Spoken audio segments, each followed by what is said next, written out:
Hello, hello, hello. In this week's video, I'm gonna take you through my weekend in New York City while reading Bury Your Gaze by Chuck Tingle. If you're new here, I'm Blaine Christopher, and this is Blaine's Book Club. This was a weekend in my life.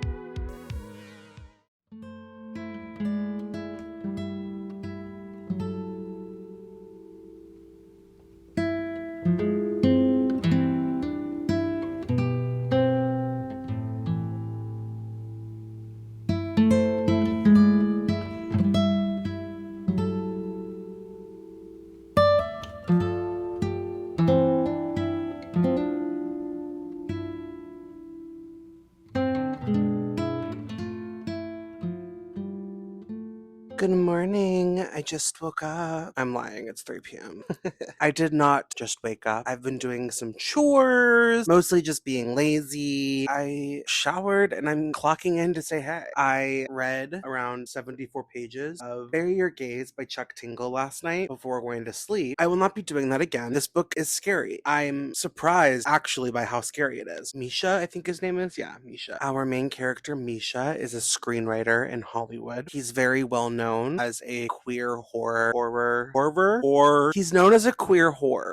He's very well known as a queer horror writer. He's also writing for this TV show called Travelers, and they're on season 2 or 3, I believe. And he has been building up this romance between the two female leads. The studio is all about the algorithm right now. They're kind of taking away Misha's creativity to satisfy this algorithm. And the algorithm says that queer tragedy is really big right now. They want him to have these characters fall in love like his plan was and then kill them off and introduce a more conservative male character. Or the characters can stay alive, but they can't be gay. And Misha's like, fuck that and fuck you, and storms out of the office and notices this, I think he's an actor, I don't remember. Anyway, this big Hollywood old guy fondling one of the PAs or something like that on set, and he walks up to confront the guy, and then a piano falls on the famous guy and gets blood all over Misha, and Misha's like kind of traumatized because someone was like smashed and exploded onto him. I'd have lots of nightmares. Weeks later, Misha is out at a bar with his friend. He's like, Early, what do I do? Like, oh yeah, by the way, he's Oscar nominated right now. He wrote a short film about like a mouse. He was like, and I have to write this Oscar speech. She's like, oh, poor you have to write an Oscar speech. There's also like an element of his queerness, and he's kind of in the closet, but kind of not, because he's like a very like well-known queer screenwriter. Hi, hello, me editing this. Now that I've finished the book, I want to kind of explain his in the closetness more, because I don't feel like I truly understood at the beginning of the book. But basically, he has a boyfriend he loves. He is out to his friends in LA, but he's not out to his friends and family back home. Also, being this screenwriter who writes queer horror films, he has never come out and said publicly that he is gay. He just creates horror films with queer undertones, so a lot of queer people read between the lines and kind of know that he's gay, but it's not talked about. It's not like he's fully out and proud or anything. And that's a really important thing for me to distinguish here, because it really is a driving force in this book. Okay, back to the video. This man is now being stalked by past characters of his horror movies. I'm not usually very scared by monsters. These characters are freaking me out. There's this Reddit story about this wife who peeks at her husband. She like has wide eyes, and that Reddit story really freaks me out. I'll link it below if you like want to get like a little scared. There's a monster in this called the Smoker. It very much reminds me of the Peking girl. So I read this before going to sleep last night, and I had to FaceTime my friend Sophie and be like, I'm scared. And she was like, it's a book. Go to bed. And then I did. So that's like a little bit about what's going on right now. I'm not that far into the book. I don't really know why this is happening yet, so I'm gonna keep reading. Tonight, I'm going out. I'm gonna be a little crazy. I'll update you a little later, and I'm gonna take you with me. That sounded really creepy.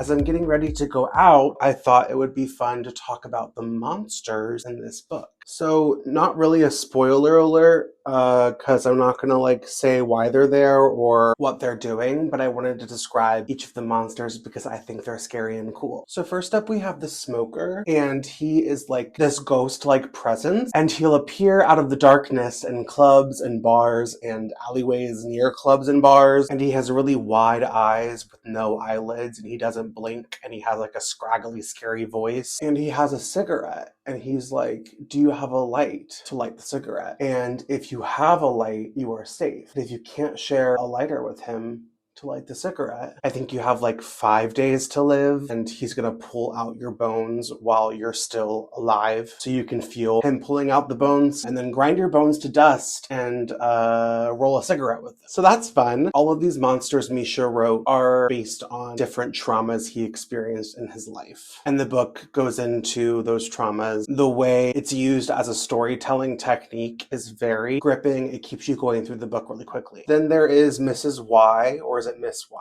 She is some kind of alien that is super tall and has sharp razor teeth. She glides and floats with this like graceful presence, and when she touches you, she shows you how meaningless everything really is and shows you all the secrets of the world and our existence. You keep replaying it in your mind so much that you fall to the ground into a ball, are muttering things like there's nothing, in complete devastation. You can't eat, sleep, or drink because you're so bottom of the barrel depressed that you eventually rot in your own filth until you die. And then we have the black little lamb, who is super helpless and struggling to survive. Everyone wants to save this baby lamb, so obviously you completely let your guard down. You get close to this animal to help it survive because it's clearly struggling on its own. And as you're vulnerable and helping the baby lamb, it turns into a hideous large monster with tentacles coming out of its nose and eats its victims. This is not Mary's Little Lamb. And those are all of Misha's monsters. Misha's monsters. I'm ready for my close-up. Let's do a quick run through of my night. I went to Megan's new apartment in Brooklyn. We got out the coloring book. I colored and Megan DJ'd. Cami colored, Cami played with the samurai sword, Cami cut herself with said samurai sword. Liz colored, she was the best at it. Megan showed me some books she loves, then we went to a Lana Del Rey, had too many beers, and saw some fabulous drag queens. And this all led to... Diva down, Diva is down. Good morning. I did not expect to get so hungover at a Lana Del Rave. We went to a Lana Del Rey themed night at this gay club. And I had so much fun, but I am dead this morning. Dude, somehow I drunk read my book in the Uber on the way home. This book is so good. I'm like so surprised by how much I like this book. Well, I guess surprise is the wrong word. Like Mr. Chuck Tingle is doing the damn thing in this book. Like it is scary. It has heart. It has a stronger message. It touches on like corporate greed and the romanticization of queer trauma, and it's like fucking funny. I'm having a grand old time. Grand old time. I think I'm gonna chill in bed for a little bit longer, maybe read some more, and then I'm gonna go and try to get out and blah, blah, blah. And try to get outside because nothing cures a hangover like fresh air. And water. I should hydrate. I just took the longest shower of my life. Listen, I don't even remember what I said to you this morning. I went back to sleep. Yeah, I love doing that. I'm not gonna lie. Love doing that. I love waking up, having like a little light version of a morning, and then going back to sleep. Favorite thing ever. I'm awake and I'm starving. And so I was like, should I just have pizza? And then I opened the box. Drunk me, oh, this lighting is horrible. Drunk me last night ate this pizza and then just put the empty box back in the fridge. Bruh. Yes, ma'am. Yes, ma'am. My cats thought those were treats. Sorry, guys. I'll give you real treats in a second. So I'm gonna make some mac and cheese, and then I'm gonna show you my little reading setup, and I'm gonna finish Bury Your Gaze. Well, I'm gonna like continue it, and then probably like take a break to eat, and then like do other stuff, and then finish Bury Your Gaze by Chuck Tingle. I am on page 235 out of, I think, 300. So we are gonna finish this tonight, which is exciting. So I can start a new book in the morning at 5 a.m. because I'm doing the 5 a.m. reading challenge, and I start filming it tomorrow.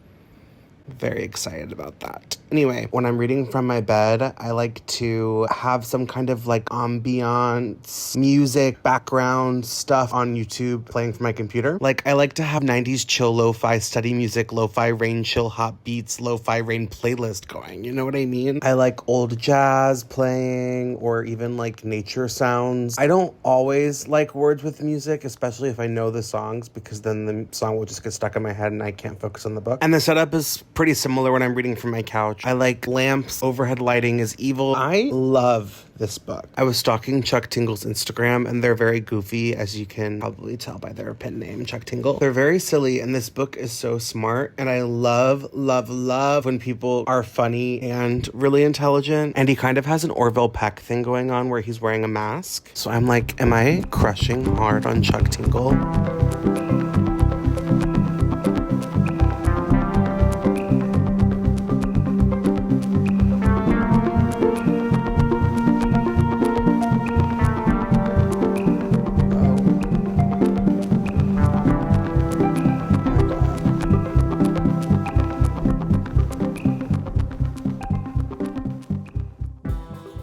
I was grabbing my camera to take to the couch to film, and I was just looking at it, and I was like, this lighting is spooky. How fitting for a spooky book. I'm gonna sit down and finish the book. I had dinner. I watched some Real Housewives of Atlanta. I am ready to find out how this story ends. I'm so excited. Before I finish a book, I like feel like I'm approaching a season finale of a TV show or something. I can't just like be randomly finishing a book. I need to like set the scene. I need to feel comfy. That's why I am shirtless right now. Hey, I need to set a specific vibe. So I have the lighting really dim. I have a bunch of blankets and pillows, and I'm gonna get cozy and finish Bury Your Gaze.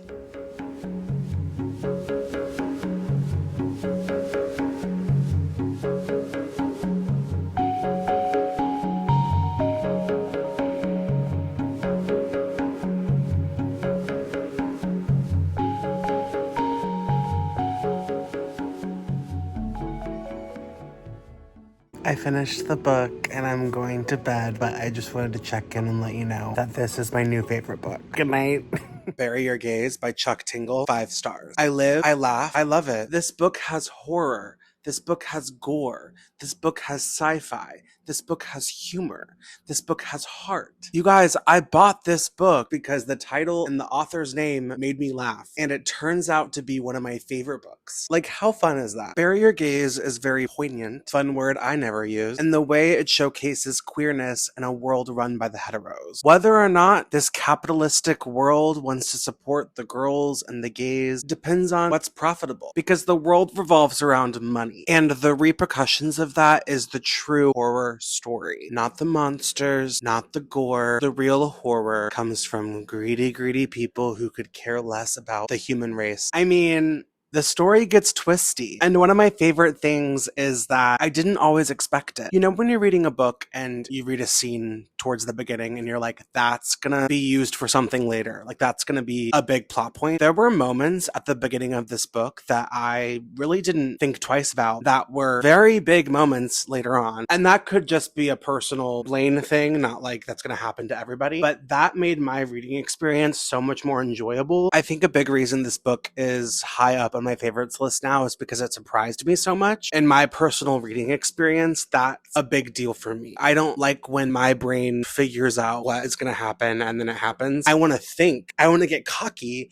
and think I know what's going to happen and then be like, oh, it's going that way. And that's what I got. I really don't want to overhype it too much because then I'm going to have friends read it and they're going to be like, it was good, but I don't know why you're freaking out about it. So I'm not going to talk too much about the plot. I'm going to let you read this book and have a fun, campy, spooky time. Thank you so much for watching this reading vlog. I can't wait to read more books with you. Reminder to give me your recommendations. I have a spreadsheet. Please like and subscribe if you want. You can also find me on Instagram at Blaine's Book Club. All right, friends, see you next week. Bye.